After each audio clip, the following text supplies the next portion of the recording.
Ibu ngajarnya di mana, Bu? Di SD, Pak. SD di 157 Sungai Mengkuang Kecil, Kabupaten Bungo. Kabupaten Bungo. Kita mulai, Bu ya, karena waktu singkat, cuma tersisa 4 menit. Pertama, kami minta Ibu baca Al-Quran yang kami bagikan di layar. Nanti kami bilang stop. Nah, silakan tutup dengan sedekah. Silakan. A'udzu billahi minasyaitonir rajim. Bismillahirrahmanirrahim. Ya ayyuhan nasu ubudu rabbakumul ladzi khalaqakum wal ladzina min qablikum la'allakum tattaqun. Allazi ja'alakumul arda firasyan was-samaa'a binaan wa anzalani minas samaa'i ma'an fa'ahrajadi minas samarati rizqan lakum fala taj'alu lillahi anada dan wa antum ta'lamun. Sadaqallahul azim. Sadaqallahul azim. Terima kasih Ibu Afadzah. Selanjutnya, kami minta Ibu Afadzah siapkan perangkat alat tulis untuk menulis ayat. Ya, ya. Silakan Ibu Afadzah tulis ayat yang pendek aja kita pilih, Ibu. Ayat apa ya? Qul a'udzu birabbil falaq.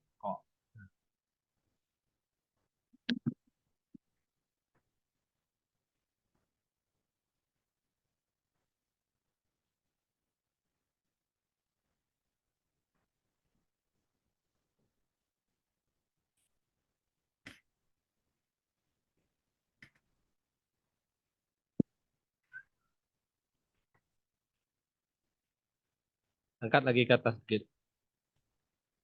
Ke atas, angkat ke atas. Angkat ke atas. Ah, mundur, mundur dikit. Mundur. Angkat ke atas dikit, dikit jangan angkat ke atas. Stop, stop. Ulang.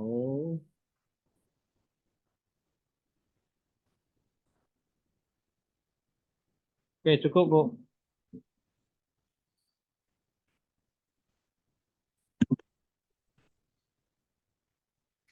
Ngajar kelas berapa, Bu? Apa, Zoh? Kelas 4. Kelas 4 sampai kelas 6. Iya. Oh, ya. Dari sisi itu, kira perlu dipertahankan ke depan, meskipun dari berbagai sisi tadi juga ada kekurangan yang sekira itu wajar, karena ini adalah situasi pembelajaran dalam PPG yang perlu memang harus ditingkatkan. Ya. Yang jelas guru jangan semuanya melemparkan kepada peserta didik mengenai pokok bahasan yang diberikan.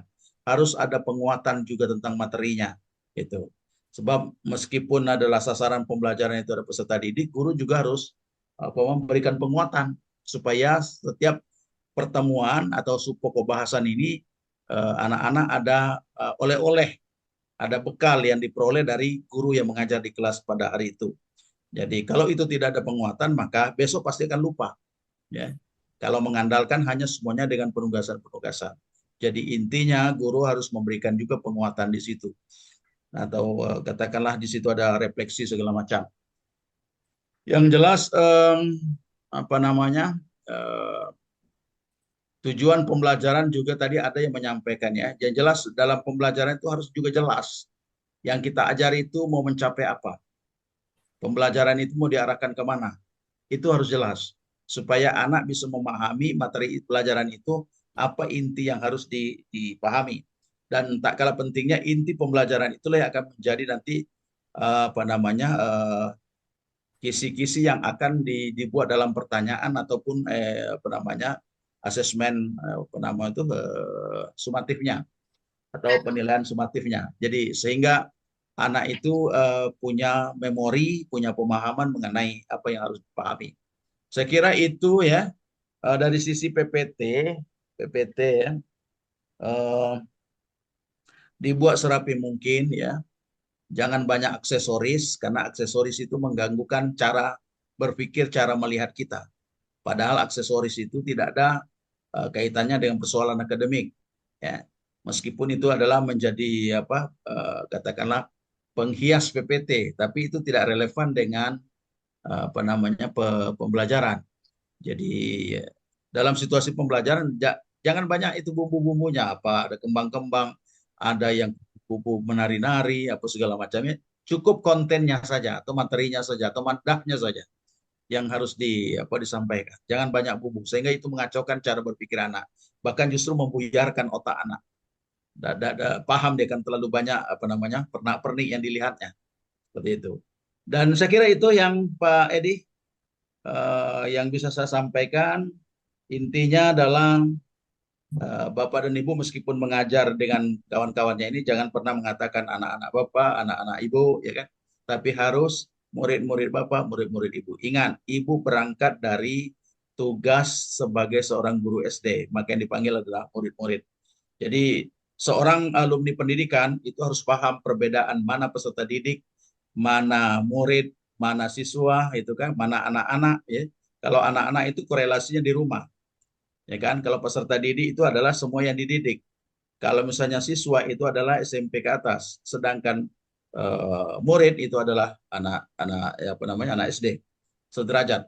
Jadi saya kira itu pemahaman tentang pilihan kata atau diksi itu harus juga dipahami bagi seorang pendidik sehingga jangan nanti salah paham dalam memberikan mana dan aksentuasi dalam mengajar. Dan jelas di sini juga perlu penekanan terakhirnya, penekanan dari saya bahwa ingat sasaran pembelajaran ini adalah yang mau pintar adalah peserta didik, bukan guru. Ya, jadi jangan banyak memonopoli pembelajaran dengan memberikan apa namanya bagian-bagian dari tahapan pembelajaran itu mulai dari persepsi sampai penutup itu guru yang banyak menguasai kelas, guru banyak yang apa menguasai pembelajaran, menguasai materi dan menjelaskan ya cukup penekanan-penekanan saja dan pengarahan saja sehingga nanti yang banyak bergerak, banyak berbuat, banyak berpikir, banyak melakukan sesuatu adalah peserta didik dengan tinggian kurikulum Merdeka Belajar hari ini. Saya kira itu. Terima kasih Pak Edi. Assalamualaikum warahmatullahi wabarakatuh.